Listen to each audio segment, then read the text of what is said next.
उसका क्या sir experience आप शेयर करना चाहेंगे जो अभी नए बच्चे नए वैकेंसी में आएंगे उनकी? आप असिस्टेंट लोको पायलट पे आए थे तो आपकी बेसिक कितनी थी सर? ऐसे तो सर लोग ड्राइवर को ही दोषी करते हैं कि ट्रेन लेटे होती हैं, उसमें सर आपका क्या रोल रहता है? कोई संडे नहीं, कोई रेस्ट नहीं, कोई छुट्टी नहीं। दोस्तों, स्वागत है आपका आपके चैनल रेलवे फैन क्लब में।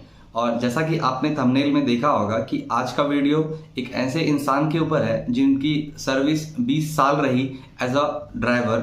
उन्होंने ड्राइवर की पोस्ट पर 20 साल सर्विस देने के बाद दूसरे पोस्ट पर आए, तो उनसे और मिलते हैं कि क्यों उन्होंने ड्राइवरिंग के पोस्ट को छोड़ा और अभी वो किस पद पर हैं, उन्हें कैसा फील होता है। उनकी एक्सपीरियंस जानेंगे कि उन्होंने अपने ड्राइविंग के समय कैसे कैसे एक्सपीरियंस करें, उनका लाइफस्टाइल क्या था, छुट्टियों के बारे में जानेंगे, सब कुछ जानेंगे। चलिए और मिलते हैं सर से और जानते हैं कि उनका बहुत बहुत धन्यवाद सर, आपने अपना कीमती समय निकालकर हमें हमारे दर्शकों को अपना एक्सपीरियंस शेयर करने के लिए समय दिया।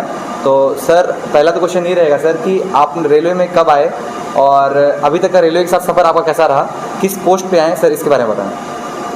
नमस्कार, मेरा नाम NM लठौरिया। जी सर। मैं रेलवे में 2002 में आया था इधर भुसावल में असिस्टेंट लोको पायलट पद पर। जी।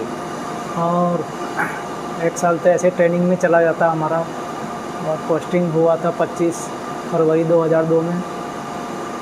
और उस ट्रेनिंग होने के बाद फिर हम लोग पोस्टिंग हुआ नांदगांव में। फिर नांदगांव से फिर भुसावल आए हम लोग ट्रांसफ़र। अच्छा। भुसावल में काम किए काफ़ी देर 2011 तक। तो पहले सर आप असिस्टेंट लोको पायलट पे आए थे तो आपकी बेसिक कितनी थी सर? बेसिक थी 2400।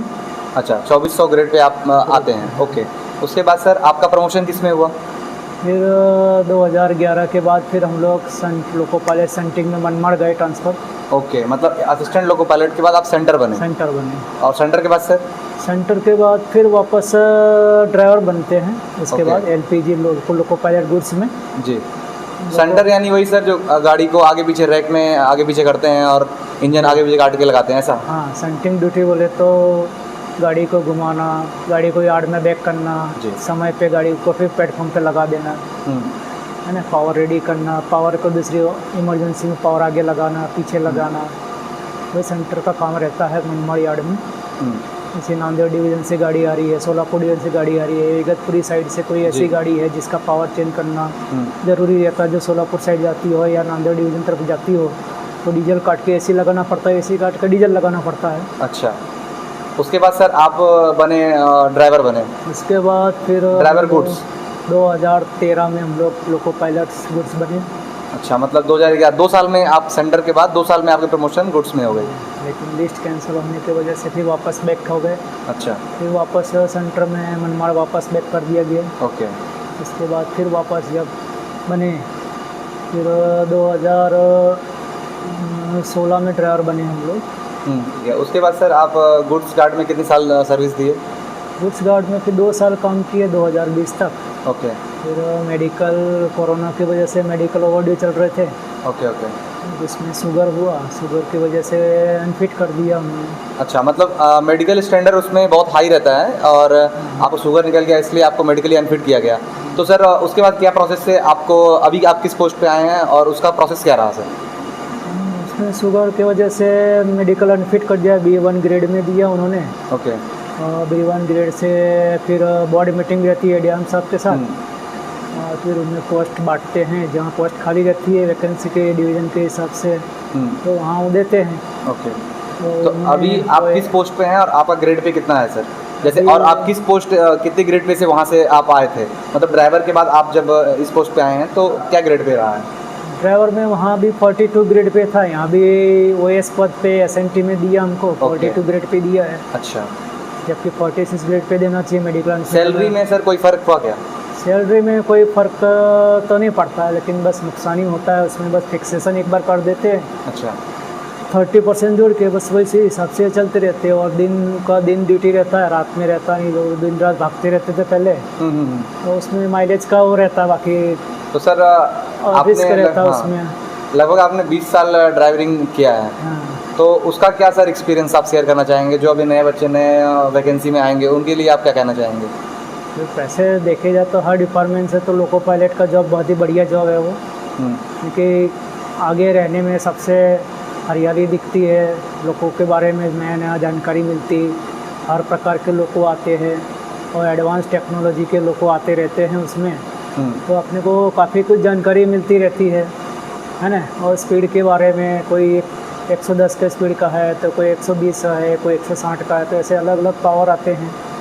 सनटिंग कुछ ऐसा ख़राब एक्सपीरियंस जो आपने ड्राइवरिंग के टाइम मिला हो आपको, कि गाड़ी चला रहे हो, क्योंकि बहुत सारे एक्सीडेंट होते हैं, तो ऐसा कुछ ख़राब एक्सपीरियंस रहा क्या आपका? ख़राब एक्सपीरियंस अभी तक तो 20 साल में नहीं रहा कभी जी। कि अच्छा ही उत्तम ही काम किया है हम लोगों ने, लेकिन ख़राब काम मतलब मैं करने से भी खराब हो इन नहीं द सकता सेंस कि वहाँ। सर जैसे एक्सीडेंट वगैरह होता है, बहुत लोग सुसाइड कर लेते हैं आगे, तो आपके ट्रेन से ऐसा कुछ हुआ क्या? हाँ, ऐसा तो कई बार होता ही रहता है, क्योंकि तो नेचर ही है सबका कि जो भी आता पटरी के नीचे मरने के लिए आते लोग, और हम बचाना भी चाहे ब्रेक जी। लगा के तो बच नहीं सकता, क्योंकि जब तक ब्रेक लगेगी तब तक तो आदमी उसकी डेथ ही मतलब हो सर जाती अगर है। मान लीजिए आप अगर ब्रेक लगाते हैं तो कितनी दूर पे सर ट्रेन रुकती है चल के? तो हर एक ट्रेन का तो जैसे ब्रेकिंग करते तो ब्रेक पावर डिस्टेंस अलग अलग रहता, किसी का 1200 रहता, किसी का 600 रहता, किसी का अलग ही रहता, कि बहुत दूर से कंट्रोलिंग 1-1 किलोमीटर से कंट्रोलिंग करना पड़ता है। ओके, मतलब स्पीड के ऊपर डिपेंड करेगा कि हाँ। कितनी दूर पे रुकेगा। हाँ, मतलब 600 से मीटर से लेके 1 किलोमीटर तक का आपको मतलब मेकअप चाहिए, तब आप किसी को बचा सकते हैं। बिल्कुल ओके सर। कि हमारा सब A1 ही रहता है।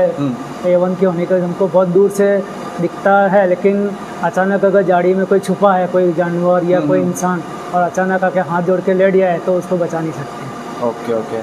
ऐसे तो सर लोग ड्राइवर को ही दोषी करते हैं कि ट्रेन लेटे होती हैं, उसमें सर आपका क्या रोल रहता है? ट्रेन लेट होने के क्या रहता ट्रेन है? लेट होने की वजह से सिग्नल जैसे मिलेंगे वो हिसाब से रहता है। OHE कितनी है हमारे पास, OHE भी कई बार फ्रिक्वेंसी कम रहती है, फिर ट्रैक में काम चालू रहते हैं, ट्रैक वालों के सिग्नल वालों के काम जाते हैं, उसमें पासन ऑर्डर भी दिए जाते हैं, तो उसकी वजह से ट्रेन लेट हो जाती है।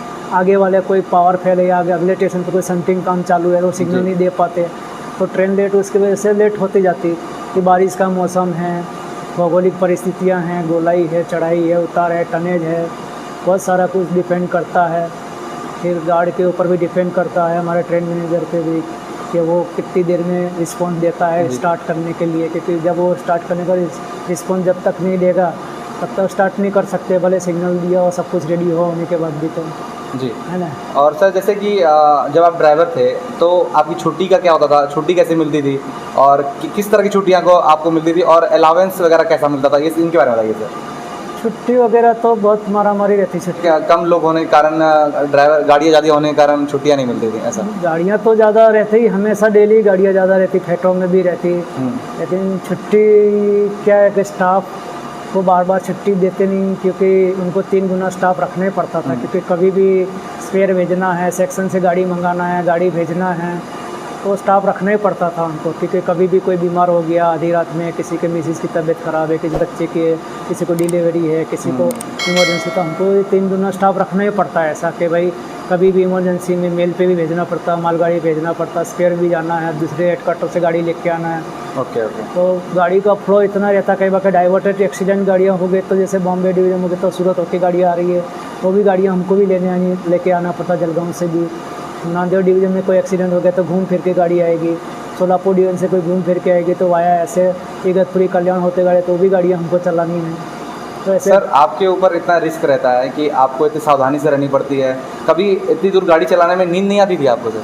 नहीं, नींद नहीं आती, क्योंकि काम करते वक्त कंटिन्यू हाथ पैर चलते रहते, और एक एक मिनट में उसमें मशीन लगे रहते, उसको हर मिनट में दबाना ही है। तो लोगों को ऐसा लगता है लोको पायलट तो बेवकूफ़ रहता है, उसको कुछ आता वाता कुछ नहीं बोले, और ये अनफिट होकर दूसरे डिपार्टमेंट में आ जाते हैं, उनको पेमेंट सिर्फ ज़्यादा दिखती है, बाकी कुछ नहीं दिखता, ये काम नहीं दिखता है उनका। दिन रात कैसे भागते रहते वो लोग, कैसे छुट्टी मिलती नहीं मिलती, रनिंग रूम में भी हालत ख़राब रहती है उनकी, खाना पीना मिलता टाइम पे नहीं मिलता, अरेस्टमेंट ज़्यादा रहता वहाँ भी लोग, इसीलिए धरना देते रहते बार बार, माइलेज के पीछे बाबू लोग लगाते नहीं, बहुत सारी छुट्टियों के पीछे भी लोग भागते रहते, छोटी छोटी बातों में चार्जशीटें मिलती रहती है। तो ऐसे बहुत सारे फैक्टर रहते हैं, लेकिन ये बताते नहीं हैं कोई, क्योंकि अदर डिपार्टमेंट में क्या है कि वो आना नहीं चाहते, कि लोको पायलट को नज़र से अच्छी नज़र से देखते नहीं हैं, क्योंकि उनको आना चाहिए अदर डिपार्टमेंट से भी लोगों को, और देखना चाहिए, LDC के ग्रुप थ्रू आना चाहिए, भर्ती होकर देखना चाहिए काम कैसे किया जाता है लोको पायलट के अंदर, है ना। कैसे सिर्फ पेमेंट देखने से नहीं होता, काम देखना चाहिए कि काम कैसा होता है, कैसे दिवाली होली मनाते हो लोग, के मना पाते नहीं मना पाते। मतलब आपके लिए ना होली है ना दिवाली है, कोई पर्व नहीं कोई है। संडे नहीं, कोई रेस्ट नहीं, कोई छुट्टी नहीं, कुछ नहीं। चलिए, जिसको देश मिल सेवा गया पर जिसको मिल गया छुट्टी रेस्ट वो वाहवा करते हैं, बाकी कोई वाहवा नहीं करता। बाकी तो दिन रात दौड़ते रहते हैं, देश की सेवा करते रहते हैं बस। चलिए, बहुत बहुत धन्यवाद सर। तो दोस्तों आज की वीडियो में इतना ही है। तो कैसा लगा आपको ये वीडियो कमेंट करके जरूर बताएं, दोस्तों के साथ शेयर करें, अच्छा लगे तो लाइक करें और चैनल पर नए हो तो सब्सक्राइब करना ना भूलें। कृपया करके सब्सक्राइब जरूर करें, सब्सक्राइबर मेरे बहुत कम है, प्लीज सब्सक्राइब करें। और आपको कुछ भी वीडियो लगती है, किसी भी वीडियो की आपकी डिमांड है तो कमेंट में जरूर करें। मैं हर किसी के कमेंट का रिप्लाई करने की कोशिश करता हूं, मैक्सिमम मैं करता हूं। कुछ लोगों की छूट जाती है तो उसके लिए माफी चाहूंगा। आप कमेंट जरूर करें, मैं कमेंट देखकर उसके हिसाब से वीडियो बनाने की कोशिश जरूर करूंगा। तो चलिए मिलते हैं दोस्तों नेक्स्ट वीडियो में, तब तक के लिए जय हिंद।